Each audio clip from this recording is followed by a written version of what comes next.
നമസ്തേ. എന്താണ് FCRA 2026? വളരെ സിമ്പിളാണ്, പക്ഷേ വളരെ പവർഫുൾ ആണ്. വിദേശത്ത് നിന്ന് NGOകൾ വഴി കൊണ്ടുവരുന്ന പണത്തിന്റെ കണക്കറിയാൻ വേണ്ടിയല്ല FCRA നിയമ ഭേദഗതി ചെയ്തിട്ടുള്ളത്. അങ്ങനെയായിരുന്നെങ്കിൽ FCRA അക്കൗണ്ടിന്റെ സ്റ്റേറ്റ്മെന്റ് എടുത്ത് നോക്കിയാൽ പോരെ, എത്ര കണക്കുകൾ വന്നു പോയി എന്ന് കൃത്യമായിട്ട് അറിയാൻ സാധിക്കുമല്ലോ. അപ്പോ ഇതല്ല കാര്യം. FCRA നിയമ ഭേദഗതിയിൽ പറയുന്നത് എന്താ? വിദേശത്ത് നിന്ന് വരുന്ന പണത്തിന്റെ യൂട്ടിലൈസേഷൻ എന്ത്, ഉപയോഗം എന്ത്, കണക്ക് എങ്ങനെയാണ്, തെളിവ് സഹിതം കാണിക്കാം. അതായത് വിദേശത്ത് നിന്ന് വരുന്ന പണം എങ്ങനെ, എന്തിന്, എപ്പോൾ, എവിടെ എന്ന ഡീറ്റെയിൽസ് കൃത്യമായിട്ട് പറയണം എന്നാണ് പറയുന്നത്. അത് പണ്ട് കോൺഗ്രസ്സുകാർ കാണിച്ചതുപോലെ ഈ വായുവിൽ എഴുതിയിട്ടുള്ള പരിപാടി അതൊന്നും പറ്റില്ല.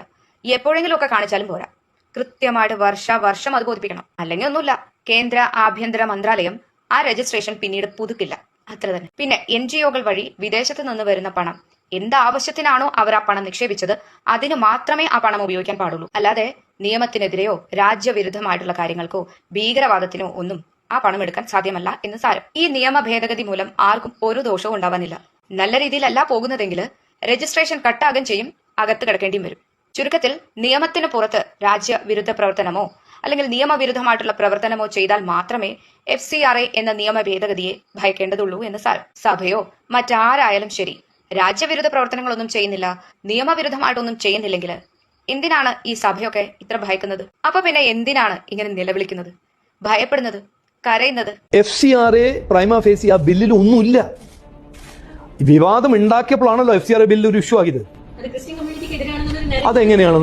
ഒന്ന് കോമൺ സെൻസ് ഉപയോഗിക്കുക. ആ FCRA ബില്ല് എവിടെയാണ് ക്രിസ്ത്യൻ വാക്ക് ഉപയോഗിക്കുന്നത്? ആ ബില്ലില് ഇന്നിപ്പോ സിന്ധി NGO, ഹിന്ദു NGO, മുസ്ലിം NGO, Christian NGO, non religious NGO ആരാണെങ്കിലും ഇന്ത്യൻ എക്സ്പ്രസിന്റെ NGO ഉണ്ടെങ്കിൽ ഫോറിൻ കോൺട്രിബ്യൂഷൻ റെഗുലേറ്റ് ചെയ്യുന്ന ആക്ട് ആണ് FCRA. ഈ FCRA റിഫോം എന്താ ചെയ്യുന്നത്?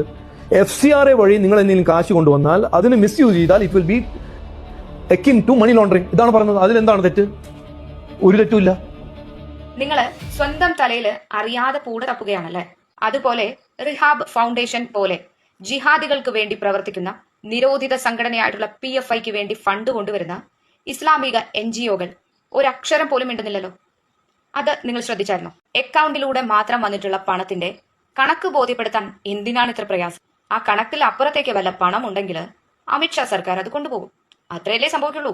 Simple and powerful. അതായത് രാജ്യത്തെ കബളിപ്പിച്ചുണ്ടാക്കിയ പണം കബളിപ്പിച്ചുണ്ടാക്കിയതാണ് എന്ന് ബോധ്യപ്പെട്ടാൽ അത് സർക്കാർ കൊണ്ടുപോകും. നിങ്ങളുടെ കയ്യിലിരിക്കുന്നത് കള്ളപ്പണമാണോ? എങ്കിൽ ഭയപ്പെടേണ്ടി വരും. കളവ് മുതലാണെങ്കിൽ തീർച്ചയായും ഭയപ്പെടേണ്ടി വരും. കളവ് മുതലല്ല എങ്കിൽ FCRA ഒട്ടും ഭയപ്പെടേണ്ടതില്ല.